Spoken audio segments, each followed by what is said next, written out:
कहते हैं कुछ घरों में सिर्फ लोग नहीं रहते, वहां रह जाता है उनके साथ हुआ दर्द, चीखें और वो साया जो कभी जाने का नाम नहीं लेता। आज मैं आपको जर्मनी के एक ऐसे घर की कहानी बताऊंगा जहां एक पूरा परिवार अपने ही घर में बेरहमी से खत्म कर दिया गया। और सबसे डरावनी बात, कातिल हत्या के कई दिन बाद तक उसी घर में रहा। उसने खाना खाया, जानवरों को खिलाया और शायद लाशों के बीच सोया भी। यह है हिंटरकाइफेक मर्डर मिस्ट्री, एक ऐसी कहानी जिसका सच आज भी कहीं दबा हुआ है। सन 1922 जर्मनी के बवेरिया इलाके का एक छोटा सा गांव हिंटरकाइफेक। गांव से थोड़ा दूर घने जंगलों के बीच एक अकेला फार्म हाउस था। यह था ग्रूबर परिवार का घर। यह घर बाहर से तो मजबूत लेकिन अंदर से बेहद सुनसान था। इस घर में 6 लोग रहते थे। एंड्रियस ग्रूबर जो 65 साल का था। गांव में अक्सर लोग उसे सख्त और कम बोलने वाले आदमी के नाम से जानते थे। एंड्रियस की वाइफ सिजिलिया जो 72 साल की थी, वह अक्सर बीमार रहा करती थी।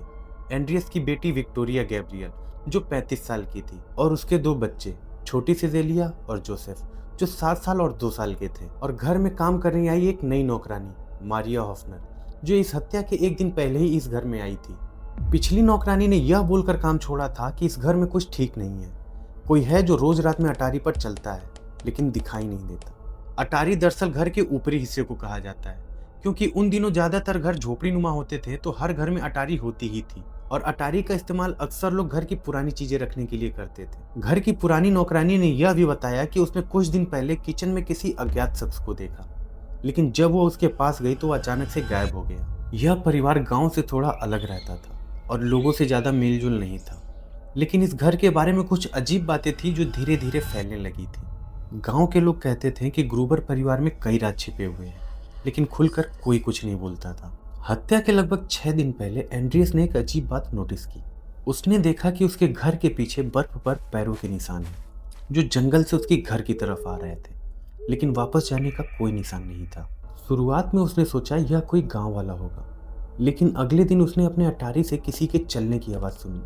लेकिन जब वह ऊपर गया तो वहाँ कुछ नहीं था। घर वालों ने यह भी नोटिस किया कि उसी हफ्ते उनके घर की चाबी गायब हो गई है। और एंड्रियस की बेटी विक्टोरिया ने पादरी से यह कहा था कि उसे लगता है कि कोई उनका पीछा कर रहा है, लेकिन यह सारी बातें पुलिस तक नहीं पहुंची। शायद उन्हें लगा कि यह उनकी सोच है, पर सच तो यह है कोई कई दिनों से उनके घर के अंदर या आसपास रह रहा था। एंड्रियस ने अपने घर में यह भी नोटिस किया कि उसकी अटारी की 3-4 टाइलें हटाई गई हैं, जैसे कोई ऊपर से उन्हें नीचे झांक रहा हो। कुछ गाँव वालों का यह भी कहना था कि रात में उन्होंने एंड्रियस के घर के छत पे किसी को चलते हुए देखा। और कुछ लोगों में यह भी अफवाह थी कि उन्होंने उस घर की खिड़की पर लंबे काले बालों वाली औरत को देखा, लेकिन ऐसी कोई औरत उस घर में थी ही नहीं। 31 मार्च 1922 मारिया हॉफनर पहली बार इस घर में काम करने आई। वह हंसमुख थी और गांव वालों की इन सारी बातों को सिर्फ अफवाह मानती थी, लेकिन उसे नहीं पता था कि उसकी जिंदगी की आखिरी सुबह इसी घर में होने वाली है। सर्द की उस रात जब सभी अपने अपने कमरों में थे, देर रात किसी ने परिवार के 4 लोगों को एक एक करके घर के पीछे खलिहान में बुलाया। पहले एंड्रियास, फिर उसकी पत्नी, फिर उसकी बेटी विक्टोरिया और फिर छोटी सिजिलिया। हर एक को तेज धार वाले औजार से बेरहमी से मारा गया। इतनी बेरहमी कि चेहरा पहचानना मुश्किल था। इसके बाद कातिल घर में गया। उसने मारिया हॉफनर और छोटे जोसेफ को भी मार डाला। और डराने वाली बात तो यह थी कि कातिल हत्या के कई दिन बाद तक उसी घर में रहा।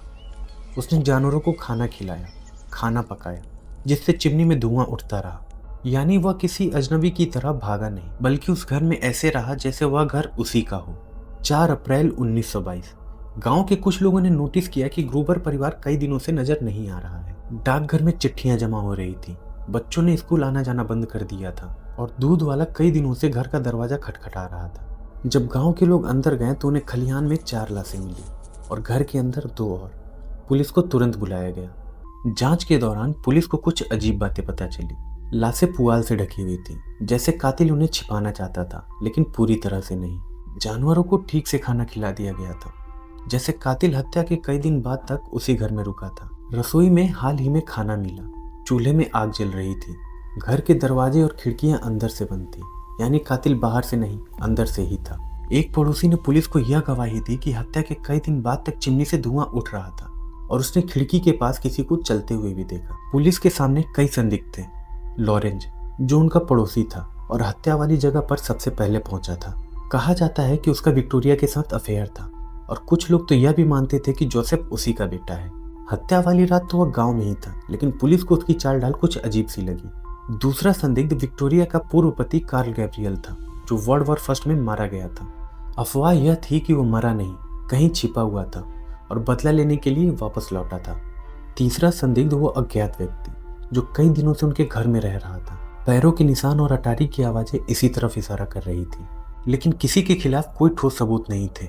उस दौर की तकनीक इतनी उन्नत नहीं थी, न फिंगरप्रिंट्स का सही से इस्तेमाल हुआ, न ही डीएनए टेस्ट संभव था।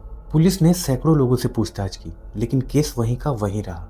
हत्या के कुछ समय बाद घर को पूरी तरह से तोड़ दिया गया, लेकिन लोगों का कहना था कि जब मजदूर उस घर को तोड़ रहे थे तो उन्हें घर के अंदर से अजीब आवाजें सुनाई देती थी, जैसे कोई फुसफुसा रहा हो या लकड़ी पर कदमों की आहट हो।